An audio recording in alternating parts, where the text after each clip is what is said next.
ओम सूर्यं सुंदर लोकनाथममृतं वेदान्तसारं शिवं ज्ञानं ब्रह्ममयं सुरेशममलं लोकैकचित्तं स्वयम् इन्द्रादित्यं नराधिपं सुरगुरुं त्रैलोक्यं चूडामणिं ब्रह्मा विष्णु शिवस्वरूपहृदयं वन्दे सदा भास्करम्। श्रोताबंधु ओडिया नववर्ष महाविषुव संक्रांतिर आपण मानक अनेक अनेक शुभेच्छा और अभिनंदन। आज आपण मानक उद्देश्य रे महाविषुव संक्रांति को नहीं एक सुंदर आलोचना जहाकू प्रदान करिसेंती विशिष्ट आलोचक दिलीप कुमार सतपथी। उत्कल भूमि देवभूमि कोटि कैवल्यनाथ महाप्रभु श्री जगन्नाथଙ୍କ जन्म माटी अति प्राचीन कला भास्कर एवं परंपरा संपन्न राज्य। महाप्रभुଙ୍କ निमित्त 12 मासरे 13 जात नाना पर्व पर्वाणी भोगराग उत्कल संस्कृति एवं आमर सामाजिक स्थिति को समग्र विश्व दरबार रे समृद्ध एवं अद्वितीय करिछि। एहा ही ओडिया मानक जीवनधारा को करिछि शांत सरल सुंदर एवं मार्जित। प्रति ओडिया जगन्नाथ को समर्पित मनीषटीए देव भावरे बंची एवं देव भावरे परलोक गमन करे स्वर्गद्वार माध्यम रे। एई माटीर सामाजिक चलणी एवं परंपरा को नहीं पालित पर्वपर्वाणी मध्य अनेक विज्ञान सम्मत एवं शारीरिक मानसिक हित पई उद्दिष्ट थाए। सूर्य चंद्र ग्रह नक्षत्र दिवस निशी नदी सागर वायु अंबर माटी को नहीं ए जीवन सरल सुंदर जीवन धारण पई किछि नीतिकांति पर्वपर्वाणी पूजा उत्सव महोत्सव सबुर आयोजन एवं प्रयोजन।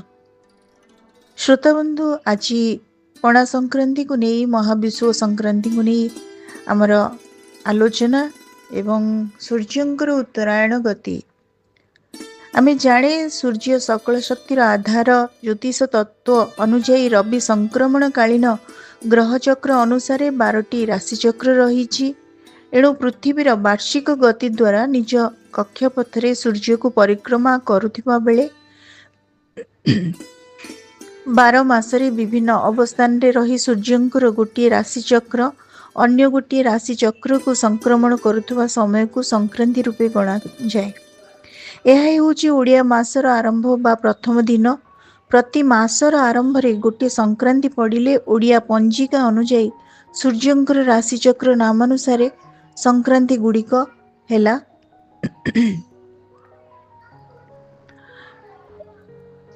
पहला वैशाख अर्थात मेष संक्रांति आरंभ हो यथाक्रमे वृष मिथुन कर्कट सिंह कन्या तुला बिछा धनु मकर कुंभ मीन एहीपरि वर्षरे 12टी संक्रांति पड़ी थाए। वर्षर समस्त सौर मास संक्रांति अटे किंतु अधिमास बा मलमास संक्रांति नुहे अर्थात अधिमासरे संक्रांति न थाए। वर्षर प्रथम संक्रांति महाविषुव संक्रांति बा पणा संक्रांति एवं हनुमान जयंती पुणी केही एहाकू मेष संक्रांति बोली मध्य कहती। महाविषुव संक्रांति केवल ओडिशार जनजीवन मध्य सीमित नाही, देश विदेश रे यह भिन्न भिन्न नाम रे पालन करा जाए। पंजाब रे बैशाखी, आसाम रे बिहू, मिथिला रे जुईर शीतल, बंगाल रे नववर्ष, कर्नाटक रे विषु पर्व, केरल रे विषु एवं तमिलनाडु रे पुथांडु नाम रे दिनटी को पालन करा जाए। वैज्ञानिक दृष्टिकोण देखिले पृथ्वी को दुई गोलार्धरे विभक्त करुथिबा विषुव रेखा उपरे सूर्य वर्ष रे दुई थर अवतीर्ण हुअंती। गोटे थर मार्च 21 तारिख एवं अन्य थर सेप्टेम्बर 23 तारिख दिन। एई दुई दिन एवं रातिर अवधि 12 घंटा ही होइथाए। एही समय सूर्यंकर किरण सीधा सड़ख भू मध्य रेखा उपरे पड़िथाए जहाकू इक्विनॉक्स बा विषुव दिन कहा जाए। मार्च 21 रे उत्तर गोलार्धरे बसंत ऋतु एवं दक्षिण गोलार्धरे शरत ऋतु होइथाए। सेहिपरि सेप्टेम्बर 23 रे उत्तर गोलार्धरे शरत ऋतु एवं दक्षिण गोलार्धरे बसंत ऋतु होइथाए। एही दिन रे पृथ्वीर अक्ष सूर्यंक आड़कू किंबा सूर्यंक ठारू ढली होई नथाए। एही विशेष दुई दिनर परवर्ती सौर चलन बा संक्रांति यथाक्रमे कार्तिक मासर जल विषुव संक्रांति एवं वैशाख मासरे महाविषुव संक्रांति नाम विदित होइथाए। वैदिक रीति अनुसार सूर्यदेवଙ୍କ विषुव बिंदु रे अवस्थान हेउछि वर्ष आरंभ मेषरु वृषकु चलन। ସୂର୍ଯ୍ୟଙ୍କର ସରଳ କିରଣ ପୃଥିବୀ ଉପରେ ପଡୁଥିବାରୁ ପୃଥିବୀର ଉତ୍ତାପ ବୃଦ୍ଧି ପାଇଥାଏ। ସେଥିପାଇଁ ଶରୀରକୁ ଠିକ୍ ରଖିବା ପାଇଁ ଏବଂ ପେଟ ଥଣ୍ଡା ପାଇଁ ବୁଟ, ଗହମ, ମଟର ଇତ୍ୟାଦିର ଛତୁଆ ଖାଇବାକୁ ପଡ଼େ। ବେଲ, ବସା ଦହି, ଫଳରସ, ଟଙ୍କ ତୋରାଣୀ ଏବଂ ଦେବାଳୟ ମାନଙ୍କରେ କଦଳୀ, ଛେନା, ନବାତ, କର୍ପୂର, ଗୋଲମରିଚ, ଶର୍କରା, ଗୋରସ ଇତ୍ୟାଦିରେ ପଣା ତିଆରି କରି ଦେବତାଙ୍କୁ ସମର୍ପଣ କରି ଜନସାଧାରଣଙ୍କୁ ବିତରଣ କରାଯାଇଥାଏ। ଏହି ସଂକ୍ରାନ୍ତିକୁ ସେଥିପାଇଁ ପଣା ସଂକ୍ରାନ୍ତି ବୋଲି ମଧ୍ୟ କୁହାଯାଏ। କେହି କେହି ଏହାକୁ ଠେକି ସଂକ୍ରାନ୍ତି ବୋଲି ମଧ୍ୟ କୁହନ୍ତି। ଏହି ଦିନ ଘରେ ଘରେ ପଣା ତିଆରି ହୁଏ। ପାରମ୍ପରିକ ରୀତିନୀତି ଅନୁସାରେ ଏହି ଦିନ ଓଡ଼ିଶାରେ ଘରେ ଘରେ ପଣା ଭୋଗ ହୋଇ ତୁଳସୀ ଗଛରେ ଅର୍ପଣ କରାଯାଇଥାଏ। ଛତୁଆ, ଦହି, ଗୁଡ଼, କଦଳୀ ଓ ନଡ଼ିଆକୁ ମିଶେଇ ତୁଳସୀ ଚଉରା ପାଖରେ ଭୋଗ ଲଗାଯାଏ। ତେବେ ଏହି ସଂକ୍ରାନ୍ତିର ବିଶେଷତ୍ୱ ହେଉଛି ଘରେ ଥିବା ଚଉରା ଉପରେ ଛୋଟିଆ ଛାମୁଣ୍ଡିଆ ଯାହାକୁ ନଡ଼ିଆ ବାହୁଙ୍ଗା, କଦଳୀ ପଟୁଆରେ ତିଆରି କରାଯାଇଥାଏ ତାକୁ ରଖାଯାଏ। ଛାମୁଣ୍ଡିଆରୁ ଏକ କଳସୀ ବା ଠେକିଟିକୁ ଝୁଲେଇ ଦିଆଯାଏ। ଆଉ ଠେକିରେ ଛୋଟ ଛିଦ୍ର କରାଯାଇଥାଏ। ରନ୍ଧ୍ର ଭିତରେ ଏକ କୁଶ ଭର୍ତ୍ତି କରାଯାଏ। ଜଳପୂର୍ଣ୍ଣ ଠେକିରୁ କୁଶ ଦେଇ ବିନ୍ଦୁ ବିନ୍ଦୁ ଜଳ ଚଉରାରେ ଥିବା ତୁଳସୀ ଗଛ ଉପରେ ପଡ଼େ। ତୁଳସୀ ଗଛ ଦିନ ସାରା ଜଳ ପାଏ। ଏଥିରେ ପରବର୍ତ୍ତୀ ସଂକ୍ରାନ୍ତି ଯାଏ ସବୁଦିନ ଚଉରା ପୂଜା ସମୟରେ ପାଣି ଢଳା ଯାଇଥାଏ। ସେହି ଜଳ ତୁଳସୀ ଗଛ ଓ ଚଉରାରେ ପଡ଼ିଥାଏ। ଏହାକୁ ବସୁନ୍ଧରା ଠେକି କୁହାଯାଏ। ତୁଳସୀ ଚଉରା ଉପରେ ଜଳଘଟ ସ୍ଥାପନ କରିବାର ଉଦ୍ଦେଶ୍ୟ ଇନ୍ଦ୍ରଦେବଙ୍କୁ ଯଥାଶୀଘ୍ର ବୃଷ୍ଟି ନିମନ୍ତେ ପ୍ରାର୍ଥନା କରିବା। ଏହାର ଆଉ ଏକ କାରଣ ହେଉଛି ଏହି ସମୟରେ ବାହାର ତାପମାତ୍ରା ବହୁତ ଅଧିକ ଥିବାରୁ ପାଣି ଠେକି ଲଗାଇବା ଦ୍ୱାରା ଚଉରା ଗଛ ଶୁଖେ ନାହିଁ। କେବଳ ମଣିଷ ନୁହେଁ, ବୃକ୍ଷଲତା, ପଶୁପକ୍ଷୀ ସମଗ୍ର ଜୀବଜଗତକୁ ଜଳଦାନର କି ସୁନ୍ଦର ପରମ୍ପରା। ଏହି ସଂକ୍ରାନ୍ତି ପରଠାରୁ ବୃକ୍ଷ ଜଗତ ଏବଂ ଜୀବଜଗତକୁ ଜଳ ପ୍ରଦାନ କରାଯାଉଥିବାରୁ ଏହି ସଂକ୍ରାନ୍ତିର ଅନ୍ୟ ନାମ ଜଳ ସଂକ୍ରାନ୍ତି।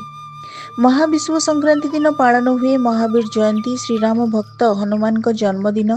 ବିଭିନ୍ନ ହିନ୍ଦୁ ପୁରାଣ ଲିଖିତ ତଥ୍ୟ ଅନୁସାରେ ମହାବୀରଙ୍କ ଆବିର୍ଭାବ ସମ୍ପର୍କିତ ସମୟ ଏହି ପବିତ୍ର ସଂକ୍ରାନ୍ତି ଦିନ।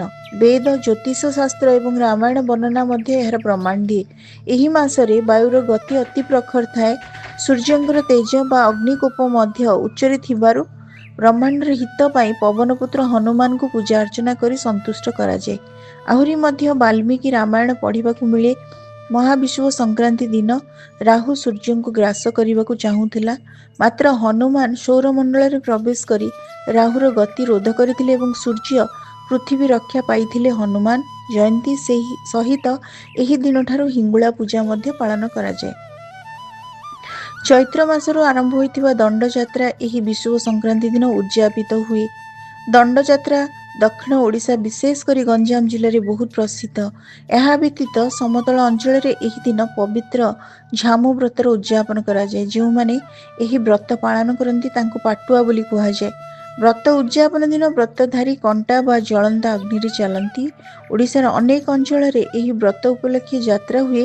ଏହାକୁ ଝାମୁ ବା ପାଟୁଆ ଯାତ୍ରା କହନ୍ତି। ବ୍ରତଧାରୀମାନେ ସମାଜକୁ କଠୋର ତାପ ସହ୍ୟ କରିବାର ଶକ୍ତି ସମ୍ପର୍କରେ ଶିକ୍ଷା ପ୍ରଦାନ କରିଥାନ୍ତି।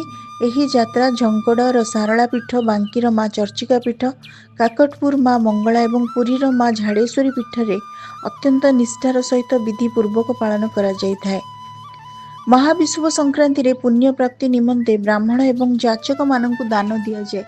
କିଛି ସମ୍ପ୍ରଦାୟର ଲୋକେ ଏହି ଦିନଠାରୁ ଧାନ୍ୟ ବ୍ରତ ଆରମ୍ଭ କରନ୍ତି। ସେଥିପାଇଁ 8 ଗୋଟି ପଦ୍ମପତ୍ର ଉପରେ ଚନ୍ଦନରେ ସୂର୍ଯ୍ୟଙ୍କର ଅଷ୍ଟନାମ ଯେମିତିକି ସୂର୍ଯ୍ୟ ଆଲୋକର ଦେବତା, ରବି ତେଜସ୍ୱୀ, ଭାସ୍କର ହେଉଛନ୍ତି ପ୍ରକାଶକ, ଦିବାକର ହେଉଛନ୍ତି ଦିବସର କର୍ତ୍ତା, ଦିନକର ହେଉଛନ୍ତି ଦିନ ସୃଷ୍ଟି କରୁଥିବା ସତ୍ତା, ମାର୍ତ୍ତଣ୍ଡ ହେଉଛନ୍ତି ବ୍ରହ୍ମାଣ୍ଡର ଉତ୍ପତ୍ତିକର୍ତ୍ତା, ଭାନୁ ହେଉଛନ୍ତି କିରଣ, ସବିତା ହେଉଛନ୍ତି ସୃଷ୍ଟିକର୍ତ୍ତା। ତେଣୁ ଏଇ 8 ଗୋଟି ନାମ ଯେମିତି ସୂର୍ଯ୍ୟ, ରବି, ଭାସ୍କର, ଦିବାକର, ଦିନକର, ମାର୍ତ୍ତଣ୍ଡ, ଭାନୁ, ସବିତା ଲେଖି ପଦ୍ମପତ୍ର ଗୁଡ଼ିକୁ ଘରର ବିଭିନ୍ନ ଦିଗ ଏବଂ କୋଣରେ ରଖି ସୂର୍ଯ୍ୟଙ୍କୁ ଧ୍ୟାନ କରାଯାଏ। ପୂଜା ଶେଷରେ ବ୍ରାହ୍ମଣ ଏବଂ ଶୂଦ୍ରମାନଙ୍କୁ ମିଷ୍ଟାନ୍ନ, ଶୁଭ୍ର ବସ୍ତ୍ର ଦାନ କରି ସନ୍ତୁଷ୍ଟ କରାଯାଏ।